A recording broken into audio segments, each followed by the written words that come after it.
కాలంలో మనం చదువుకున్నాం ఆ వాక్య భాగాన్ని మరొకసారి జాగ్రత్తగా దాన్ని చదువుదాం. చూడండి, దానియేలు గ్రంథం 5వ అధ్యాయం 1 నుంచి 6 వచనాల వరకున్న వాక్య భాగాన్ని నేను చదువుతున్నాను, జాగ్రత్తగా ఆలకించండి. రాజగు బెల్షజరు తన అధిపతులలో 1000 మందికి గొప్ప విందు చేయించి ఆ 1000 మందితో కలుసుకుని ద్రాక్షారసము త్రాగుచుండెను.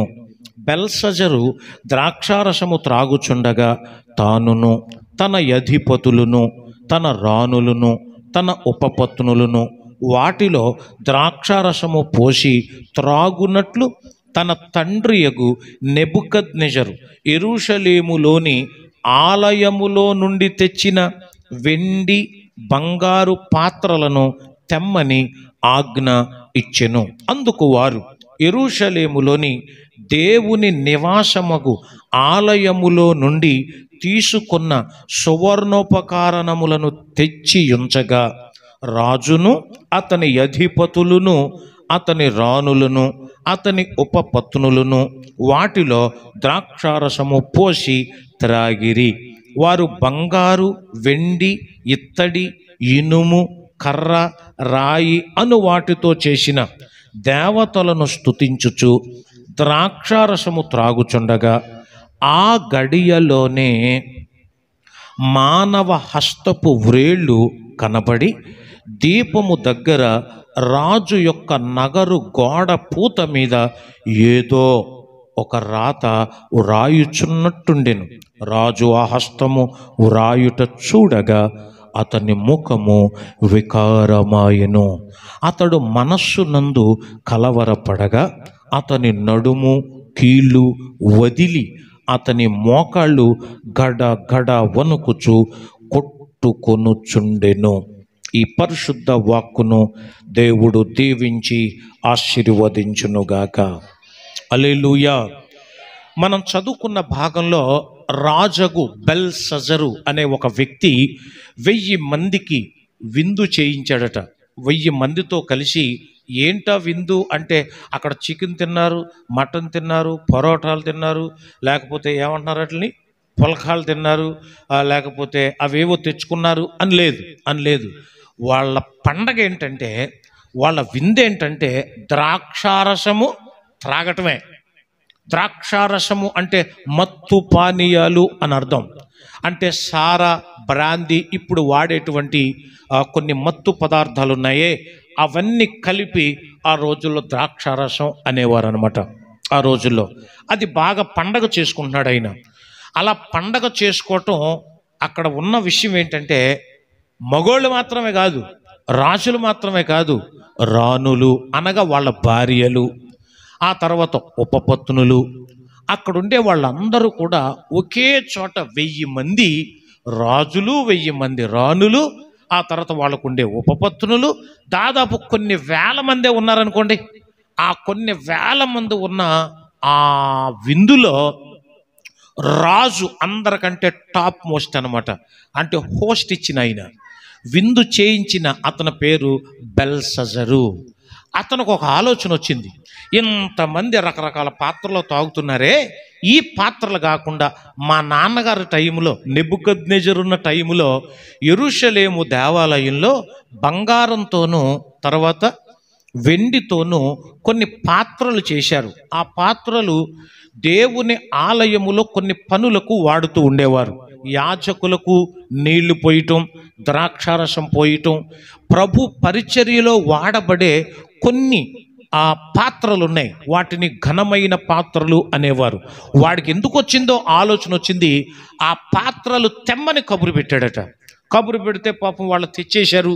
పరిశుద్ధాలయములో ఉన్న ఆ వెండి బంగారు పాత్రలు తెస్తే అందులో పోసుకొని త్రాగుతూ నవ్వుకుంటూ హ్యాపీగా ఉంటూ, ఇలాంటి విందు ఈ ప్రపంచంలో ఎవడూ చేయలేదు, నేను మాత్రమే చేస్తున్నాను అని అనుకున్నాడు. ఎప్పుడైతే వాడు ఆనందం పీక్ స్టేజ్లోకి వెళ్ళిందో, ఎప్పుడైతే వాడు ఆనందానికి అవధులు లేకుండా పోయాయో, మనుషులందరూ ఊరుకోవచ్చేమో రాజు కాబట్టి, అంటే అందులో కూడా కొంచెం భక్తిని చాటుకునేవాళ్ళు, అరే దైవ మందిరంలో ఉన్నవి ఇలా తాగడానికి వాడతారా, ఉపయోగిస్తారా అని అనుకునేవాళ్ళు కొంతమంది ఉంటే ఉండొచ్చు. కానీ రాజుతో చెప్పే ధైర్యం లేక వాళ్ళలో వాళ్ళే కుమిలిపోయి ఉండొచ్చు, నలిగిపోయి ఉండొచ్చు. మనుషులందరూ ఊరుకున్నారు కానీ దేవుడు ఊరుకోలేదు. వెంటనే అక్కడ రాయబడినటువంటి మాట 5వ వచనంలో రాయబడినటువంటి మాట ఏంటంటే, ఆ గడియలోనే, ఏ గడియలో, ఎప్పుడైతే వాడు త్రాగి తందనాలాడుతూ ఇష్టారాజ్యంగా వెర్రవీగుతున్నాడో ఆ గడియలోనే మానవ హస్తపు వేళ్ళు అన్నాడు. అక్కడ మానవ హస్తాలు అన్నాడు, వ్రేళ్ళు అన్నాడు, కనపడ్డాయి. అప్పుడు రాజు యొక్క, అంటే దానికి ముందు దీపము దగ్గర గోడ ఉంది. ఆ గోడ పూత మీద ఏదో రాశాడు. దీపం లేని చోట రాస్తే ఒకవేళ కనపడుతుందో మళ్ళీ కనపడదోనని. వాడు కనపడేటట్టు ఏయో చేతు వేళ్ళు మనుషుల వేళ్ళులా కనిపించింది. అడిగి మనుషుల వేళ్ళ కనిపి గోడ మీద ఊరికనే రాసేస్తుంటే ఆశ్చర్యం వేసింది. అతనికి ఆశ్చర్యం వేసింది, చాలా ఆశ్చర్యం వేసింది, మామూలు ఆశ్చర్యం కాదు. ఆ ఆశ్చర్యంతో అతడు ఏం చేశాడు అంటే భయపడిపోయాడు. ఏం జరిగింది అక్కడ టూకీగా చెప్పాలనుకుంటే, నెంబర్ 1, ముఖం వికారం అయిపోయింది. 2, మనస్సులో కలవరం వచ్చేసింది. నెంబర్ 3, నడుము కీళ్ళు వదిలిపోయి, అంటే నడుం జారిపోయిందంటే అంత దారుణంగా ఉంది అది. తర్వాత 4, మోకాళ్ళు గడగడ వణికాయి. ఒక్కసారిగా భయం వేసేసింది. గుండె పిండేసింది అనకూడదు, గుండె కలవరం అయిపోయింది. ఒక బాంబు విస్ఫోటనం చెందినట్లుగా అనిపించింది. ఉదాహరణకు మీరు ఇక్కడ బల్లారాధన జరుగుతున్నప్పుడు రక్షణ పొందిన ఒక బిడ్డ ఇంటి దగ్గరే ఉండిపోయి తనకిష్టమైన సీరియల్ కానీ, సినిమా కానీ, లేకపోతే ఏదో ఒక కార్యక్రమం వస్తుందని ఆగిపోయి 3వ వారం ఇస్తున్నారులే, ఏమవుద్ది, ఇప్పుడు తీసుకుంటా అప్పుడు తీసుకుంటా కాదా అని నిర్లక్ష్యంగా ఇంట్లో ఉండి పెద్ద టీవీ పెట్టుకుని, పెద్ద సౌండ్ పెట్టుకుని, తలుపులకి కిటికీలకి గడి పెట్టేసి లోపల తన ఫ్రెండ్స్ చూస్తున్నారు అనుకోండి. అలా చూస్తూ ఉండగా ఆ టీవీ ఒక్కసారిగా ఆగిపోయి ఏవో వేళ్ళు వచ్చి ఆ టీవీ మీద నువ్వు చేస్తున్నది ఏమిటి అని రాసిందనుకోండి. మనకు ఎలా ఉంటుంది? నువ్వు చేస్తున్నది పాపం, మరి కొద్దిసేపట్లో చచ్చిపోతావు అన్నాడు అనుకోండి. తెగించి అలా రాశాడు అనుకోండి. ఎలా ఉంటుంది నీకు? ఎలా ఉంటుంది? చచ్చిపోతానులే అనుకుంటావా? మరి ఏంటి అలా ఉన్నారు? చచ్చిపోతానులే, ఏముంది, ఎప్పుడైనా చచ్చిపోయేది కదా, ఎప్పుడైనా తీసుకునేది కదా అని బల్లారాధన కోసం అంటాం. ఎప్పుడైనా చచ్చిపోయేది కదా అని అప్పుడు అంటామా? అలాగనం. భయం ఆవరించేస్తుంది, చెమటలు పట్టేస్తాయి. ఆ చేతి వ్రేళ్ళు చూడగానే వాడికి మోకాళ్ళు గడగడ వణికిపోయాయి, నడుము కీళ్ళు మొత్తం లూజ్ అయిపోయాయి, మనస్సు కలవరంతో నిండిపోయింది, ముఖమంతా వికారంగా మారిపోయింది, తాగిందంతా దెబ్బకి దిగిపోయింది. ఆ తర్వాత అతడు భావం చెప్పడానికి అక్కడున్న కల్దీయులలో వాళ్ళందరికీ కూడా కబురు చేశాడు. జ్ఞానులకి, ఆ తర్వాత జ్యోతిష్కులకి, వాళ్ళందరికీ కబురు చేసి 3 బహుమానాలు ప్రకటన చేశాడు. జాగ్రత్తగా వినాలి. 3 బహుమానాలు ప్రకటన చేశాడు. నెంబర్ 1, ఊదా రంగు వస్త్రాలు ఇస్తాను అన్నాడు. ఊదా రంగు వస్త్రాలు అంటే ఈ రోజుల్లో పట్టు వస్త్రాలు అని, ఏదో ఆ పట్టు ఈ పట్టు అంటామే, బంగారంతో పట్టు వేయబడిన అత్యంత ఖరీదైన వస్త్రాలు ఇస్తాను అన్నాడు. నెంబర్ 2, మెడలో సువర్ణమైన కంఠభూషణం అన్నాడు. సువర్ణమైన కంఠభూషణం అంటే ఈ మెడకు అందాన్నిచ్చేటువంటి, ఈ మెడలో ధగీలమని మెరిసిపోయేటువంటి ఓ పెద్ద కంఠభూషణం ఒకటి ఇచ్చేస్తాను అన్నాడు.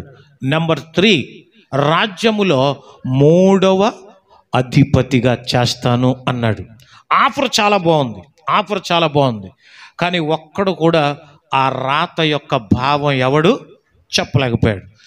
ఇలాగా కొట్టులాడు కొన్ని జుట్టు కొన్ని జ్ఞానులు, జ్యోతిష్కులు, మంత్రగాళ్ళు, వాళ్ళు వీళ్ళు రకరకాల ఇబ్బంది పడిపోతుంటే రాజుగారి భార్య రాణికి ఒక విషయం తెలిసింది. దేవునికి స్తోత్రం కలుగును గాక. ఆ భార్య కబురు చేసింది, ఎందుకు రాజు అలా వికారంగా ఉన్నాడు, ఏంటి ఎంజాయ్ చేయి అని అంటే, కాదు, ఆ రాత చూడగానే భయం వేసింది అతనికి, అర్థం అవ్వట్లేదు ఆ రాత ఏంటో. అప్పుడు రాణి చెప్పింది, మీ నాన్నగారి టైంలో ఒక అతను ఉండాలి, అతని పేరు దానియేలు. అతడు పవిత్ర దేవతల ఆత్మ, అంటే దేవతల ఆత్మ అందావిడ, కానీ ఆయనకున్నది దేవతల ఆత్మ కాదు, పరిశుద్ధాత్మ, దేవుని ఆత్మ కలిగిన వాడు. వాళ్ళ నాన్న కూడా కలగన్నాడు, మర్చిపోయాడు. ఆ కళ గుర్తు చేశాడు, ఆ కళ భావం ఏంటో కూడా చెప్పాడు. ఇది భూమి మీద ఆయన తప్ప ఇంకొకడెవ్వడు ఇలాగూ చెప్పలేడు అని ఒక నిర్ణయానికి వచ్చారు. దేవునికి స్తోత్రం కలుగును గాక. హల్లెలూయా. ఇప్పుడు సాక్ష్యం చెప్పే వాళ్ళందరూ కూడా ఈ దానియేలు యొక్క గొప్పతనాన్ని గురించి మనం ధ్యానం చేస్తే, అంటే ధైర్యం రావటం కోసం దానియేలును కూడా మాంసాలు తినమన్నారు, తిన్ను అన్నాడు. తినకపోతే కుదరదు అన్నారు, అయినా సరే తిన్నన్నాడు. తర్వాత నిరూపించుకున్నాడు, హెచ్చించాడు దేవుడు, బాగుంది. ఆ తర్వాత 30 రోజులు ఎవరికి ప్రార్థన చెయ్యొద్దన్నారు. అంటే ఇప్పుడు మనం మందిరానికి వెళ్ళొద్దు అన్నట్టు. మీరు అన్నం తినమంటూ మానేమన్నా మానేస్తాను కానీ, మీరు వస్త్రాలు ధరించొద్దన్నా మానేస్తాను కానీ, నా దేవుడికి ప్రార్థన చేయటం మాత్రం నేను చెప్పాలి, నా దేవుడికి ప్రార్థన చేయటం మాత్రం నేను మానను. ఇది గట్టిగా చెప్పిన ఏకైక భక్తుడు బైబిల్లో దానియేలే. ఆ రోజు దేశ నాయకులని, రాజులను, లేకపోతే రాణులను, లేకపోతే అధికారులను అందరినీ కూడా కాదని, అసలు రాజు శాసనమును కూడా కాదని అతడు వెళ్ళాడు. వెళితే ప్రార్థన చేశాడు, వద్దన్నారు. చేస్తే సింహాల గుహలో పడేస్తానన్నారు. పడేస్తే పడేయండి, పర్వాలేదు, కానీ నా దేవుడికి ప్రార్థించకుండా నేను ఉండలేను. ఇది ఒక్క మాట మనం గట్టిగా చెప్పగలగాలి. ఈ భక్తిలో అదొకటి గట్టిగా నిలబడగలగాలి. దేవునికి స్తోత్రం కలుగును గాక. హల్లెలూయా. దానియేలును సింహపు బోర్నులో కాపాడినది నీవే కదా, దానియేలును సింహపు బోర్నులో కాపాడినది నీవే కదా, ముర్యములో నోవాను కాచిన బలవంతుడవు నీవే కదా, జల ప్రళయములో నోవాను కాచిన బలవంతుడవు నీవే కదా, నీవే కదా, నీవే కదా, నీవే కదా. హల్లెలూయా, హల్లెలూయా, హల్లెలూయా, హల్లెలూయా, హల్లెలూయా, హల్లెలూయా, హల్లెలూయా, హల్లెలూయా, హల్లెలూయా. స్తుతి చేసినే పాడనా స్తోత్ర గీతం, భజించినే పొగడనా స్వామి, స్తుతి చేసినే పాడనా స్తోత్ర గీతం. హల్లెలూయా. మరి దేవుని యొక్క సన్నిధిలో దేవుని కొరకు నిలబడిన దానియేలును దేవుడు కాపాడలేదా? మాట్లాడాలి మీరు. దేవుని కొరకు నిలబడిన నోవహును దేవుడు కాపాడలేదా? మనల్ని కూడా ఆయన ఏం చేస్తాడు? కాపాడతాడంతే. నమ్మిన వారందరూ గట్టిగా దేవునికి స్తోత్రం చెబుతాం. ఇప్పుడు దానియేలు ముసలుడైపోయాడు. ముసల వయసులో కూడా దానియేలుకి దేవుడిచ్చిన గొప్ప ఘనత, ఆ దేశంలో దేవుని కొరకు నిలబడ్డాడు కాబట్టి, ప్రాణాలకు తెగించాడు కాబట్టి, సింహాలకు కూడా జడవలేదు కాబట్టి, మనుషులకు జడవలేదు, అధికారులకు జడవలేదు, అక్కడ ఉన్నటువంటి ఏ ఒక్కరికి జడవలేదు. నా దేవుడికి ప్రార్థించడం మానను అన్నాడంతే. ఆ ఘనత ఆ రోజుల్లోనే కాదు, ఇప్పుడు తన కుమారుడు రోజుల్లో కూడా. ఆ రాజు చచ్చిపోయాడు, ఆ రాజు కాలం వెళ్ళిపోయింది, ఇప్పుడు ముసలోడు అయిపోయాడు. ఈ రోజుల్లో కూడా తన భక్తి ఎంత బాగుందో చూడండి. ఆ దేశంలో ఉన్న వారిలో ఒక దానియేలు పేరు తప్ప ఇంకెవ్వడు ఏ పేరు తలవలేదు. ఆ వ్రాత చెప్పగలిగిన వాడు అతనొక్కడే అన్నారు. దేవుని గట్టిగా స్తోత్రం చెబుదాం. పిలిపించండి దానియేలుని అన్నారు. పిలిపించారు. పిలిపిస్తే దానియేలుతో చెప్పాడు, దానియేలు ఇదిగో నీకు ఈ బహుమతులు ఇస్తాం, ఊదా రంగు వస్త్రాలు ఇస్తాం, మెడను సువర్ణ కంఠభూషణం ఇస్తాం, రాజ్యంలో 3వ అధిపతినిగా నిన్ను చేస్తాం. అంటే ఆయన ఒకే ఒక మాట చెప్పాడు, నీ దానములు నీ యొద్దే ఉంచుకో. నువ్విచ్చే దానం కోసం నేను చెప్పాలనుకోవట్లా, నువ్విచ్చే దానం కోసం నేను చెప్పాలనుకోవట్లా, నీ బహుమతి కోసం నేను చెప్పాలనుకోవట్లా. మానవ హస్తపు వేళ్ళు అని రాశాడు కదా. ఇప్పుడు దానియేలు చెప్తున్నాడు దాని భావం. 24వ వచనం చదవండి. కావున ఆయన ఎదుట నుండి ఈ అరచేయి వచ్చి ఈ వ్రాతను వ్రాసెను. దేవునికి స్తోత్రం. ఆయన అంటే దేవుడి ఎదుట నుంచి ఈ అరచేయి వచ్చింది. ఈ అరచేయి దేవుని యొక్క హస్తపు వ్రేళ్ళు రాశాయి. ఏమని రాశాయి అంటే నీ ప్రభుత్వాన్ని లెక్క చూశాడు దేవుడు. దేవునికి గట్టిగా స్తోత్రం చెబుతాం. హల్లెలూయా. 25 నుంచి ఈ వాక్య భావం ఏమనగా, మినే అనగా దేవుడు నీ ప్రభుత్వ విషయంలో లెక్క చూచాడు, దాన్ని ముగించాడు. టేకేల్ అనగా ఆయన నిన్ను త్రాసులో తూచాడు, నువ్వు తక్కువగా కనబడ్డావు. పెరీన్ అనగా నీ రాజ్యము నీ యొద్ద నుండి విభాగింపబడి మాదీయులకు పారసీకులకు ఇయ్యబడింది. బెల్షజరు ఆజ్ఞయ్యగా వారు దానియేలునకు ఊదారంగు వస్త్రాలు తొడిగించాడు, మెడను బంగారపు హారం వేశాడు. ప్రభుత్వం చేయుటలో అతడు 3వ అధికారిగా ప్రకటించాడు. ఆగండి, ప్రకటించాడు, ఇక్కడ ఫుల్ స్టాప్. ప్రకటించాడు, ఇక్కడ ఫుల్ స్టాప్. అరే అది దేవుడి చేతి రాత్రా అన్నాడు. అవునా అన్నాడు బెల్షజరు. ఏమనుంది అంటే నీ ప్రభుత్వాన్ని లెక్క చూచాడు. అయినా నీకో పరిపాలన ఇచ్చాడు దేవుడు. మహర్దశ అన్నారు బైబిల్లో. దీని గురించి చెప్పాలంటే ఈరోజు కూడా మళ్ళీ మనకు తేలదు అనవసరంగా. ఎందుకని మహర్దశ అంటే ఒకరిని చంపాలంటే చంపేయచ్చు, ఒకరిని నిలబెట్టాలంటే అంటే ఒక అధికారం ఇచ్చాడు దేవుడు. అతనికి ఇచ్చిన అధికారం ప్రపంచంలో ఇంకెవడికి లేదు. అలాంటి మహర్దశ. ఆ దేశంలో కరువులు లేవు, కాటకాలు లేవు. అలాంటి మంచి దశ ఇస్తే నీకు ఒళ్ళు కొవ్వెక్కి మందిరంలో ఉన్న పవిత్రమైన పాత్రల్ని ఇష్టారాజ్యంగా వాడుకోవడానికి చేశావు. కాబట్టి నిన్ను లెక్క చూశాడు దేవుడు, చూశాడు. ఆ లెక్కలో నువ్వేమైపోయావు? తేలిపోతే అప్పుడు దేవుడు కొంతవరకు టైం ఇస్తాడు.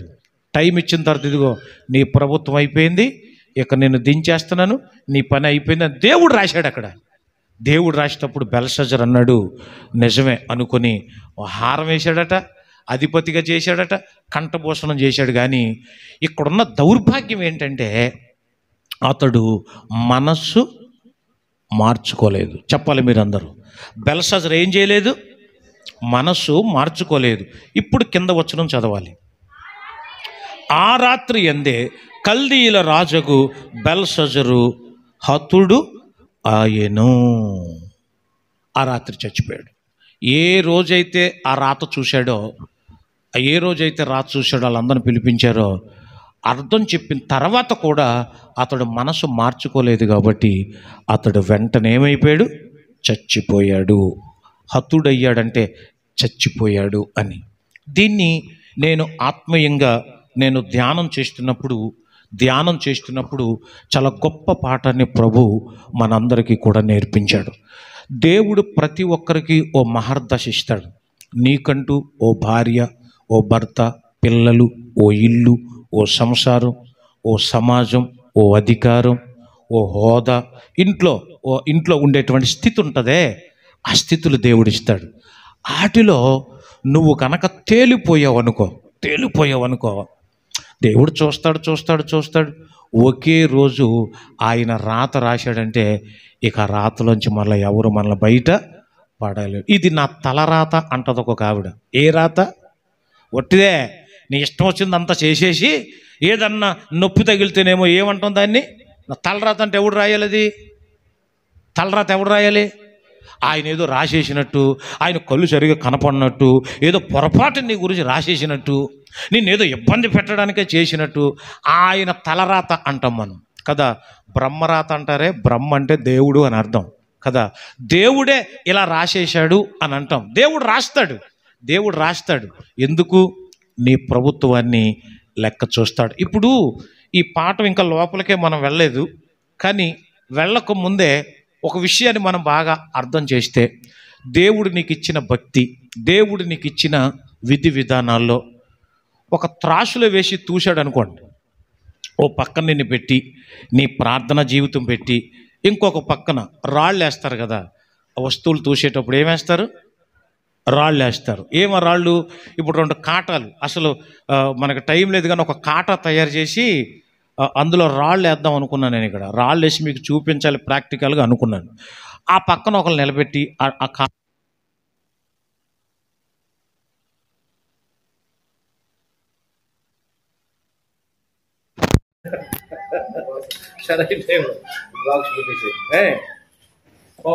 ఒక రాళ్ళు వేయాలి. రాళ్ళు అంటే ఏ రాళ్ళు వేస్తాం? కేజీ, 2 కేజీలు, 5 కేజీల రాళ్ళు మనకు తెలిసినవి ఉంటాయి కదా. 3 రాళ్ళు చూద్దాం. 3 రాళ్ళు కేజీ అక్కడాలు మీరు 2 కేజీలు, 5 కేజీలు, ఈ 3 రాళ్ళు వేయాలి కదా. కేజీ రాడు పేరు కుటుంబ క్షేమ ప్రార్థన. కేజీ రాడు అంటే అది ఏంటది? కుటుంబ క్షేమ ప్రార్థన. 2 కేజీల రాడు చెప్పాలి. 2 కేజీల రాడు, 5 కేజీల రాడు. ఆదివారం ఈ 3 వేసి ఒక దాంట్లో వేసి, అరుగు తేజ అని ఒక దాంట్లో వేసామనుకోండి. మామూలుగా ఆడు కాబట్టి మా మీడియా యాక్టర్ కదా, మరి అందుకని ఆయన చెబుతాను. ఓ పక్కన కూర్చోబెట్టామనుకోండి. ఈ 3 అతను కరెక్ట్గా వస్తే అలా తేల్తాడు, కరెక్ట్గా తేల్తాడు. ఈ రాళ్లలో దేంట్లోనైనా మనం కొదువయ్యామంటే ఇదేమైపోద్ది? పైకి ఎక్కడో ఉంటాం, తేలిపోద్ది. ఇదే బరువుగా ఉంటుంది. ఇలాగా ఒక్కొక్క కుటుంబాన్ని లెక్క చూశాడు అంటే దేవుడు, నువ్వేం చెప్తావు? నువ్వు పర్సనల్గా ఆలోచించాలి. అందరి ముందు కాదు, నీ ఇంటిలో, నీ గదిలో గడియ పెట్టుకుని కింద చాపేసుకుని ప్రార్థన చేసుకుంటూ నీ ఫ్యామిలీని దేవుడు నీకు ఇచ్చాడు. నీ కుటుంబం, నీ సంఘం, నీ సమాజం, దేవుడు నీకు ఇచ్చిన గౌరవం, అందులో నువ్వు చేసే భక్తిలో నీ ప్రభుత్వం లెక్క చూస్తాడు దేవుడు. మంచివైనా చెడ్డవైనా ప్రతిదీ లెక్కలోకి వస్తుంది. తెలియదు మనకి, ఎవడు చూశాడు అనుకుంటాం మనం. ఆ రాజెవడో, రెడ్డెవడో, ఆ చచ్చిపోయిన తర్వాత అనుకుంటాం. కాదు, బ్రతికుండగానే దేవుడు లెక్క చూస్తాడు. దేవునికి స్తోత్రం కలుగును గాక. దేవుని చేతి వ్రేళ్ళు ఏమి రాశాయో ఇక్కడ రాయబడింది. తేలిపోయాడు. ఈనాడు ఒక్కొక్కసారి అంటాం చాలా బాగా చెప్పాడు ఆయన, ఈ రోజు ప్రసంగం చాలా బాగుంది, ఈ సందేశం చాలా బాగుంది అంటాం, మంచి మార్కులు వేస్తాం, కానీ మనసు మాత్రం మారదు. అలాంటి బ్యాచ్ బెల్షజరు బ్యాచ్. ఏ బ్యాచ్ అది? వాడు కూడా అంతే. దానియేలు బాగా మెచ్చుకున్నాడు, దానియేలు బాగా పొగిడాడు, బహుమానాలు ఇచ్చాడు. ఏం చెప్పావు దానియేలు నువ్వు? ఇదిగో హారం, ఇదిగో డబ్బులు, ఇదిగో పదవి, ఇదిగో అధికారం, చాలా బాగా చేశావు అన్నాడు. ఇప్పుడే మోకరించి ఆ దేవుని వేడుకున్నాను అని అలా. ఇదే దౌర్భాగ్యం క్రైస్తవుల్లో కూడా ఉంది. ఇదే దరిద్రం మన విశ్వాసుల్లో కూడా చాలా మందిలో ఉంది. దేవుడు మాట్లాడితే, వాక్యం చదివేటప్పుడు మాట్లాడితే, ప్రార్థన చేసేటప్పుడు మాట్లాడితే, మనం ఎవ్వరం కూడా ప్రార్థన చేస్తే దేవుడు మాట్లాడితే ఆ మాటలు పక్కన పెట్టేస్తాం. మొన్న ఒక ఆవిడ చెప్పింది, నేను నా పనిలో నేను వెళ్తుంటేనయ్యా, ఏదో పెద్ద చెయ్యి అంట ఒకటి వచ్చి ఆయన అలా పీక అలా పట్టుకుని అలా లేపేసి అలాగెక్కడో పడేసిందట. అదంతా చూస్తుంటే మనుషులెవరూ కనపట్లేదంట, అక్కడ ఏ వెలుతురు కనపట్లేదంట, అదంతా చీకటిగా ఉందంట. అలా పడేసిందయ్యా, నేను అలాగ ఉలుక్కుపడి లేచానయ్యా, నాకేంటో అర్థం అవ్వలేదయ్యా అని అంది. అర్థం అవ్వలేదండి. అమ్మ మందిరానికి వచ్చి ఎన్ని రోజులు అయింది అన్నాను ఒకే ఒక మాట. ఆ నవ్వుకు అర్థం ఏంటి? మాట్లాడాలి మీరు. ఆ నవ్వుకు అర్థం ఏంటి అంటే చాలా రోజులు అయింది అని, చాలా రోజులు అయింది. అదేనమ్మా దేవుడు చెబుతున్నా, వాక్యం హెచ్చరిస్తున్నా, దైవజనుడు చెబుతున్నా మీరు మాట లెక్క చేయటం లేదు, మీ ఇష్టానుసారంగా వెళ్ళిపోతున్నారు కాబట్టి ఓ కష్టం వచ్చి లేపి నేను ఎక్కడ పడేసింది. అయ్యి బాబోయ్, మరి ఎలాగంటే దీనికి విరుగుడు అంటే మనసు మార్చుకోవాలి, మనసు మార్చుకోవాలి, మనసు మార్చుకోవాలి, పనులు తగ్గించాలి, ప్రార్థనకు షెడ్యూల్ పెట్టుకోవాలి, ఆ ప్రార్థనలో చక్కగా పాల్గొనాలి. ఇదమ్మా అని చెప్పాను. ఇలాంటి మంచి బోధలు ఎక్కవు, ఇలాంటి కఠినమైన బోధలు ఎవరికి ఎక్కడం లేదు ఈ రోజుల్లో, ఎవరికి ఎక్కర్లేదు. ఎక్కాల్సిన బోధ ఏంటంటే మీ ఇష్టం వచ్చినట్టు ఉండండి, ఏదో ఒక తెలుసుకోండి చాలు, ఏముంది మీరు చేయటంతా చేయండి, దేవుడే తీసేస్తాడు, దేవుడే చేసేస్తాడు. మాయ అంత అయిపోయింది. కాదు కాదు, వ్రాత, దేవుడి చే వ్రాత ఏంటో 3 మాటలు, ముఖ్యమైన 3 మాటలు చెప్పి నేను ముగిస్తాను. చూడండి, మొదటిది దేవుని చేతి వ్రాత. మొట్టమొదటిగా ఆయన ఎక్కడ రాశాడంటే పలకల మీద రాశాడట. దేవుని చేతి వ్రేళ్ళు ఎక్కడ రాశాయంటే పలకల మీద రాసిను. చూడండి, నిర్గమకాండం 31వ అధ్యాయం 18వ వచనం. 31వ అధ్యాయం 18.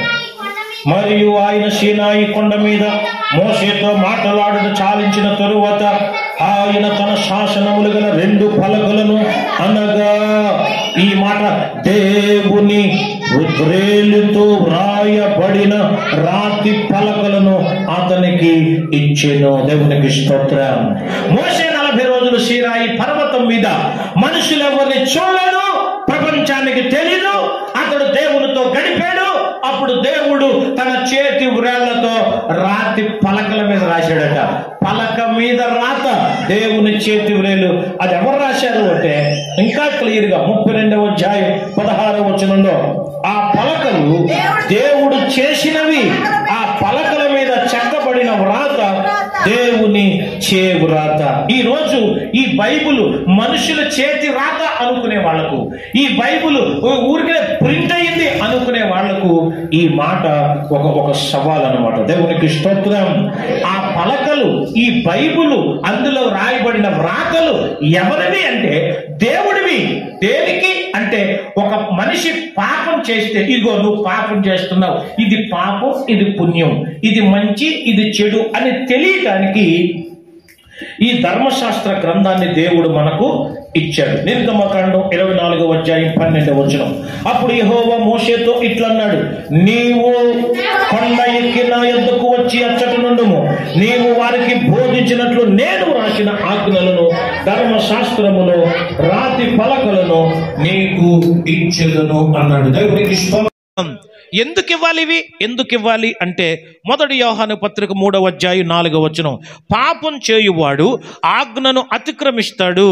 రోమా పత్రిక 3వ అధ్యాయం 20వ వచనం ప్రకారం ధర్మశాస్త్రం మూలంగానే పాపము ఎట్టిదో మనకు తెలుస్తుంది. దేవునికి స్తోత్రం.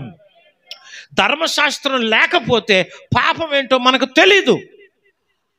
అందుకనే అజ్ఞాన కాలం అన్నారే. ధర్మశాస్త్రం లేకప్పుడు, ధర్మశాస్త్రం లేని కాలాన్ని అజ్ఞాన కాలం అన్నాడు. దేవుడు చూసి చూడనట్టు పోయాడు. ఇప్పుడు అలా కాదు, బైబిల్ మన చేతికి ఇచ్చాడు కాబట్టి ప్రతి ఆజ్ఞ, ప్రతి క్రమాన్ని దేవుడు చూస్తాడు. కాబట్టి పలకల మీద రాసిన వ్రాత బట్టి ఏది పాపమో ఏది పుణ్యమో మనకు తెలుస్తుంది. దేవునికి స్తోత్రం. అందుకని బైబిల్ చదవండి, బైబిల్ చదవండి అని అంటాం. శాసనాలు చదవండి, ధర్మశాస్త్రం చదవండి. నీ వాక్యము నా పాదములకు దీపం, నా త్రోవలకు ఏమయ్యింది? వెలుగయ్యింది. యవ్వనస్తులు ఎలాగూ తమ నడకను శుద్ధి చేసుకుంటారు? వాక్యం చదివితేనే. వాక్యం లేకుండా ఏ యవ్వనస్తుడు తమ నడతను శుద్ధి చేసుకొనలేడు. అందుకనే మంచిగా చదవండి, తప్పులు లేకుండా చదవండి అని గట్టిగా చెప్తాను చూసారా నేను. అలా గట్టిగా చెప్పినప్పుడే తప్పులు వస్తాయి కొంతమందికి. మరి భయమో లేకపోతే ఏంటో తెలియదు కానీ వాక్యం విషయంలో తప్పులు లేకుండా చదవటం నేర్చుకోవాలి, అలవాటు పడాలని నేను మన బిడ్డలందరూ కూడా చెప్తూ ఉంటాను. అందుకనే దేవునికి స్తోత్రం. అంటే మొదటి రాత తన చేతి ఉరేళ్ళు ఎక్కడ రాశాయి? పలకల మీద, రాతి పలకల మీద పాపం ఎట్టుదో తెలియజేశాడు. నెంబర్ 2, రెండవది ఆయన ఎక్కడ రాశాడు అని అంటే, రెండవది నేల మీద రాశాను అనే మాట బైబిల్ గ్రంథంలో యోహాను సువార్త 8వ అధ్యాయము జాగ్రత్తగా మనం చదివితే అక్కడ ఇలాగూ రాయబడి ఉంది. యోహాను సువార్త 8వ అధ్యాయం 6వ వచనం చదువుతారా? ఆయన మీద నేరము మోపవలనని ఆయనను శోధించుచు ఇలాగున అడిగిరి. అయితే యేసు వంగి నేల మీద ఏమో రాయుచుండెను అని వ్రాయబడింది. ఏమో రాయుచుండెను అనే మాట అక్కడ రాశారు. దేవునికి స్తోత్రం. ఇప్పుడు 7వ వచనం, వారు ఆయనను పట్టు వదలక అడుగుచుండగా ఆయన తల ఎత్తి చూచి, మీలో పాపము లేనివాడు మొట్టమొదట ఆమె మీద రాయి వేయవచ్చునని వారితో చెప్పి మరలా వంగి నేల మీద రాయిచుండెను. చూడండి, మొదట ఏమో రాయిచుండెను అని ఉంది, వాళ్ళు పట్టు వదలలేదు, మరలా అడిగారట. అప్పుడు క్లియర్గా చెప్పాడు, మీలో ఎవడైతే పాపం చేయలేదో వాడు మొదటి రాయి పాపం మీద వెయ్యిండని చెప్పి మరలా వంగి నేల మీద ఏమో అని లేదు. ఇక అక్కడ ఏమో అని లేదు, వ్రాయుచుండెను. ఏమి వ్రాయుచుండెను? పైన ఆయన ఉపయోగించాడే ఒక పదం, పాపము వ్రాయుచుండెను. దేవునికి స్తోత్రం. అంటే నేల మీద మనిషి పాపమును గురించి రాశాడు. వృద్ధుడు మొదలుకొని చిన్న పిల్లాడి వరకు ఊరు వాళ్ళందరూ వచ్చేశారు. ఒక వ్యభిచార స్త్రీని పట్టుకున్నారు. ఈమె పాపం చేసింది, రాళ్లతో కొట్టి చంపాలి అన్నారు. మీలో పాపము చేయనుడెవడో మొదటి రాయి ఆమె మీద వెయ్యిండ్రా అన్నాడు ఆయన. తలొక రాయి తీసుకున్నారు వాళ్ళు వేసేద్దామని. ప్రభు వాళ్ళ ఎవడైతే మొదటి రాయి తీసుకున్నాడో ఆడి గురించి రాయటం మొదలెట్టాడు ఆయన నేల మీద. అమ్మో నాకెందుకు వచ్చిన కూడా ఎవరు బాబు పాడేసి వెళ్ళిపోయాడు. తర్వాత ఆడెళ్తే నేను వదులుతానా అని ఇంకొకడు వచ్చాడు. ఆడి పాపం కూడా ఏం చేస్తున్నాడు ఆయన? రాస్తున్నాడు. ఇలాగా పిల్లలు మొదలుకొని పెద్దల వరకు అందరూ రాళ్ళు వదిలేసి పారిపోయారు. దేవునికి స్తోత్రం. ఈ ఒక్క సన్నివేశం ఎంతమంది జీవితాలు మార్చింది అంటే, చాలామంది సాక్ష్యాలు నేను విన్నాను. ఆఖరికి కొంతమంది పూజారులు కూడా ఈ విషయంలో సాక్ష్యం చెబుతూ, యేసు ప్రభు మహానుభావుడు కాబట్టి, దేవుడు కాబట్టి, ఒక వ్యభిచారస్తుడు, ఒక పతిత దొరికితే మనందరం నలుగురు 4 మాటలు అంటాం, నలుగురు 4 రాళ్ళు వేసేస్తాం, ఏదో శిక్ష విధించేస్తాం. కానీ ఆయన దేవుడు గనుక క్షమించాడు. క్షమించి ఇక పాపం చేయకమ్మా, పుణ్యాత్మురాలుగా ఉండు, పరిశుద్ధంగా జీవించి అన్నాడు. అంటే మరి దేవుడు కాకపోతే ఆ మనసు ఎలాగూ వస్తుంది అన్నాడు. గట్టిగా చప్పలు కొడుతూ ప్రభు యొక్క నామాన్ని మహిమపడదాం. అలాగా ఒక వ్యభిచార ఆ రోజు పాపం చేసిన ఒక స్త్రీనే చూడండి. తర్వాత ఒళ్ళమ్ముకుని బతికి ఒక వ్యభిచార ఎవరనాలి ఒక సమరయ స్త్రీనే చూడండి. ఆ తర్వాత యెహోషువ గ్రంథంలో ఉంటుంది ఒక ఎవరావిడ రాహాబ్ అనే వేశ్య కానివ్వండి, వాళ్ళను దేవుడు మార్చి ఎంత పరిశుద్ధులుగా మార్చేశాడో, ఎంత పవిత్రంగా మార్చేశాడో చూస్తే ఆశ్చర్యం వేస్తా. దేవుని గట్టిగా స్తోత్రం చెబుదాం. ఎందుకు నేల మీదే రాశాడంటే, ఒక్కొక్కడు ఎవరన్నా శపించాలనుకోండి, 2 చేతులతోని బూడిది లేపి అలాగేసేసి ఏమంటారు, నువ్వు ఏమంటారు, వాళ్ళు చెప్పలేరు, నువ్వే చెప్పాలి నాకు. వాళ్ళు మహామేధావులు, గుండెల్లో దాచేసుకుని, కడుపులో దాచేసుకుని, అందుకే గీసును అది ఇలా చెప్పేస్తే ఏముండదు. దేవునికి స్తోత్రం చెప్పండి. ఎదుటి వాళ్ళని శపించేసేప్పుడు ఏం చేస్తాం మనం? దుమ్మెత్తి నువ్వు ఇప్పుడు వచ్చింది చూసారా, మీరు అలా చెప్తే గ్యాస్ అంతా పోద్దామని నేను చెప్తుండే. మీరు జీలకర్ర వాడక్కర్లేదు, ఈనో తీసుకోకర్లేదు, మీరేం తీసుకోకర్లేదు, ఆగిపోదు, ఉన్నది ఉన్నట్టుగా చెప్పేయాలంతే. దేవునికి స్తోత్రం చెప్పండి. హల్లెలూయా.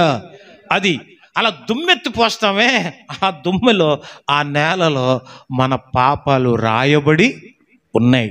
ఏబేలు రక్తం నేల మీద పడి దేవునికి ఏం చేసింది? మానవుని పాపాలు దేవుడు నేల మీద రాస్తాడు. జాగ్రత్త, నేల మీద నడిచే నువ్వు నీ పాపాలు రాసాడు ఆల్రెడీ దేవుడు. పాపం లేకుండా జీవించడానికి ప్రయత్నం చేయాలి. పాపం అంటే ఏంటో చెప్పడానికి పలకల మీద రాశాడు. అసలు పాపాన్ని స్పష్టంగా నేల మీద రాశాడు. ప్రస్తుత దినాల్లో ఇప్పుడు క్రొత్త నిబంధన కాలంలో యేసు ప్రభు కల్వరి శిలువలో మరణించిన తర్వాత ఆయన ఎక్కడ రాశాడో ఇంకొకే ఒక్క మాట చెప్పి నేను ప్రార్థన చేస్తాను. మీరు హెబ్రీయులకు రాసిన పత్రిక 10వ అధ్యాయం తీస్తే అందులో చాలా మంచి మాట ఉంది. ద హిబ్రూ చాప్టర్ 10 వర్స్ 16 మీరు చదువుతారా? ఎలాగనగా ఆ దినములైన తరువాత నేను వారితో చేయబో నిబంధన ఇదే, నా ధర్మ విధులను వారి హృదయమునందుంచి వారి మనస్సు మీద వాటిని వ్రాయుదును. దేవునికి స్తోత్రం చెప్పండి. హల్లెలూయా.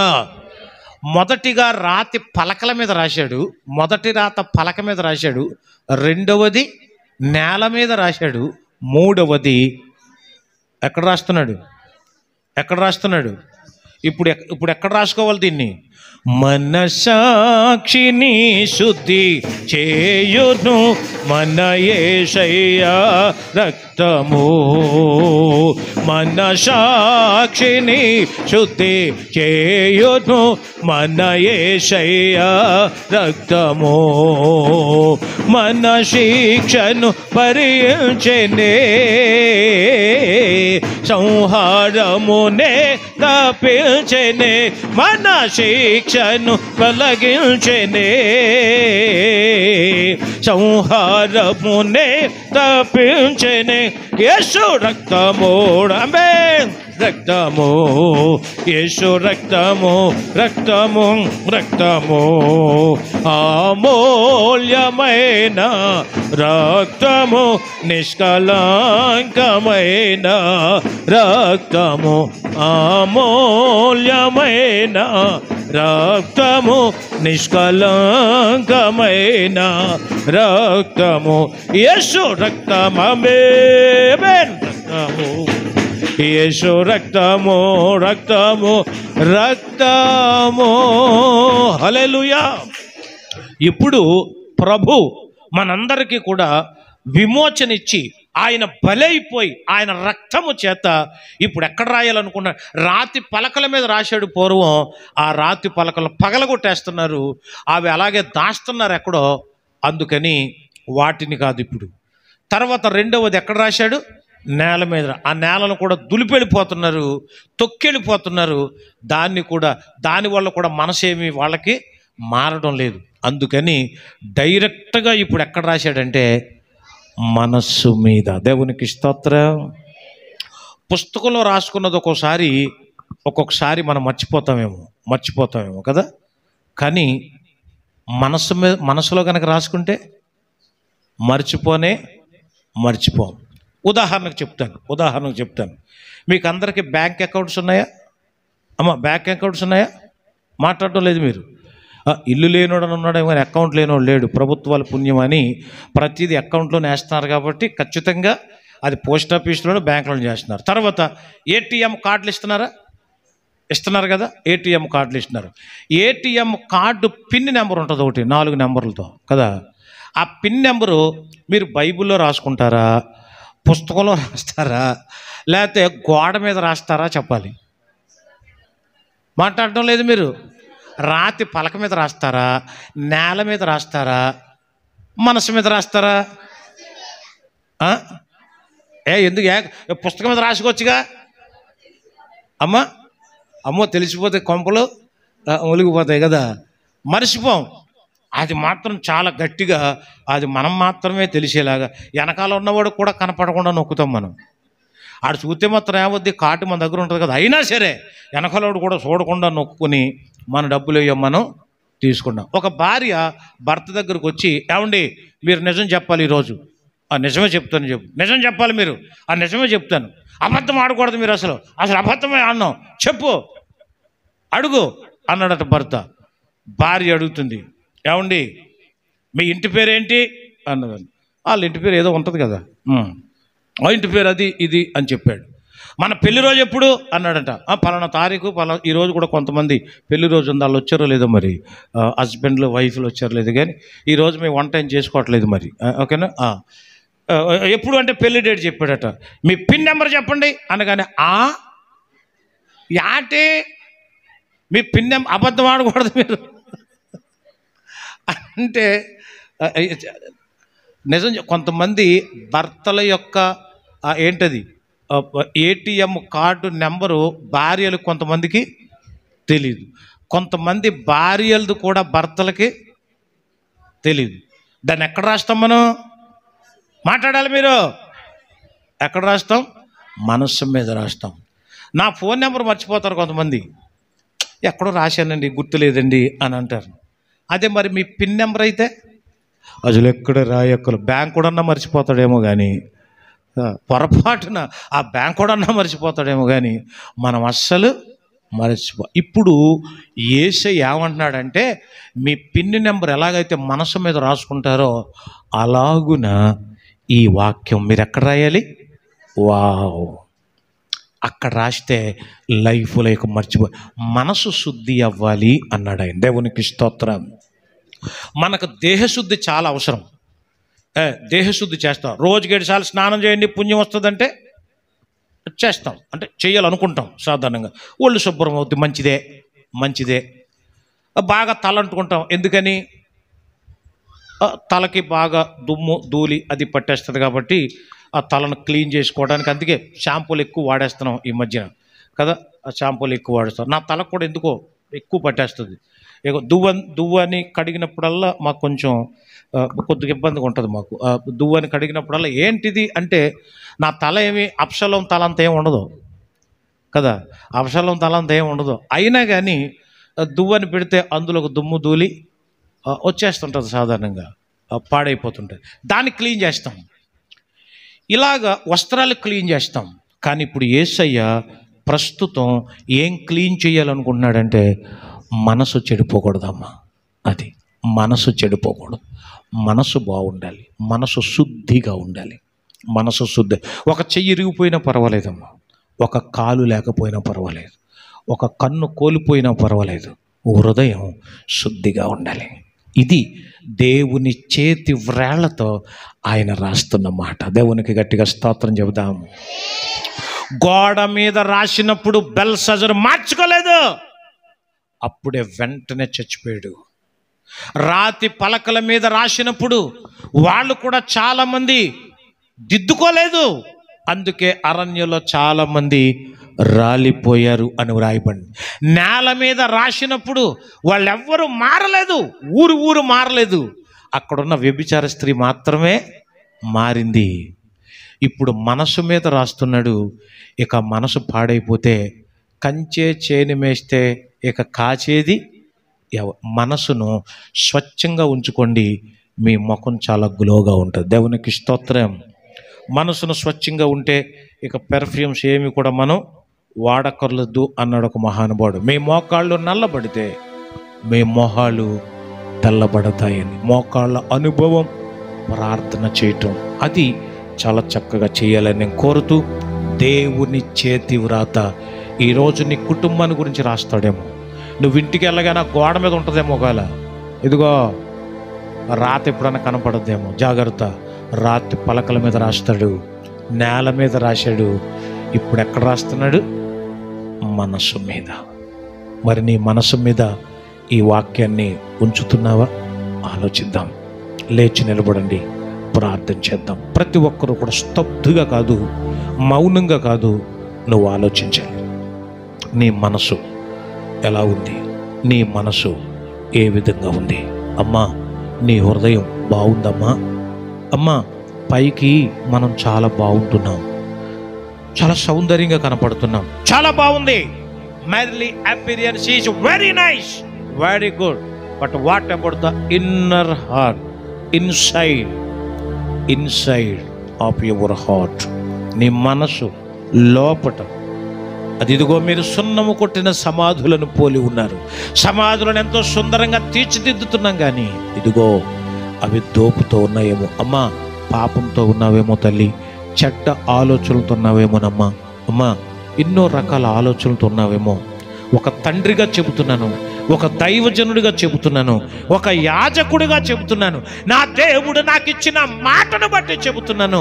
నీ కుటుంబం బాగుండాలంటే, మన సంఘం బాగుండాలంటే, మన సమాజం బాగుండాలంటే మనుషుల మాటలు కాదు, మనుషుల యొక్క భయాలు కాదు, మనుషుల యొక్క సవాళ్ళు కాదు. దానియేలును భయపెట్టారు, భయపడలేదు ఆయన. స్టెఫెను భయపెట్టారు, భయపడలేదు ఆయన, నిలబడ్డారు. అందుకే ఈరోజు వాళ్ళ కోసం చెప్పుకున్నా, అలాగ నువ్వు నిలబడుద్దా? వాక్యం కోసం నిలబడమ్మా, నిలబడు తల్లి, నిలబడు బాబు. నీ హృదయాన్ని నిశ్చలంగా ఉంచు. నీ మనసులో ఉన్న కల్మషం అంతా పోద్ది, శరీరంలో ఉన్న రోగం అంతా పోద్ది. నీ ఆత్మీయ జీవితం ఎన్నేళ్ళు వచ్చాయి నీకు? ఎంత వయసు వచ్చింది? ఎలాంటి భక్తి చేశావు? ఎంత మందికి ఉపయోగపడ్డావు? ఎంత మందిని నడిపించావు? అసలు నీ కుటుంబానికే నువ్వు మాదిరి లేవేమో, అసలు నీ వీధిలోనే నీకు సాక్ష్యం లేదేమో. నిలబడు, నిలబడు. ప్రతి మాటకు అటు ఇటు కొట్టుకుపోయే పొట్టులాగా ఉండొద్దు, గాలొస్తే ఎగిరిపోయే పొట్టులాగా ఉండొద్దు. నిశ్చయంగా ఉండండి. దానియేలు ఎగిరిపోలేదు, బెల్షస్సరు ఎగిరిపోయాడు, దేమేత్రి ఎగిరిపోయాడు. బైబిల్లో అలా ఎగిరిపోయిన వాళ్ళు చాలా మంది ఉన్నారు. నాదాబు ఎగిరిపోయాడు, కోరాహు ఎగిరిపోయాడు, ఎటు గాలేస్తే ఎగిరిపోయాడు. వాళ్ళెవరు చరిత్రలో లేరు. ఈరోజు చరిత్రలో ఉన్నదల్లా ఒక దానియేలును మనం చూడగలుగుతాం. దేవునికి స్తోత్రం. ఒక షడ్రక్, మెషక్, అబేద్నెగోలను మనం చూడగలుగుతాం. ఒక యోసేపును చూడగలుగుతాం. ఎంతమంది పగబట్టినా, ఎంతమంది కుళ్ళుకున్నా, ఎంతమంది అతని మీద దాడి చేసినా, ఎన్ని పరిస్థితులు ఎదురైనా, అదమ్మ భక్తి అంటే. చేస్తే భక్తి అలా చేయాలి, అంతే. ఈరోజు ఇది నీకు ఒక సవాలమ్మా. 1,00,000 ఆలోచనలతో ఉన్న నీకు అవన్నీ తుడుపు పెట్టుకుపోవాలి ఈరోజు. దేవునికి స్తోత్రం కలుగును గాక. మనసులో ఉన్న ఆ మనసు మీద రాశాయి, మనసు మీద రాశాయి. లేదంటే గోడ మీద చూడాల్సి వస్తుంది నువ్వు, లేదంటే నేల మీద చూడాల్సి వస్తుంది.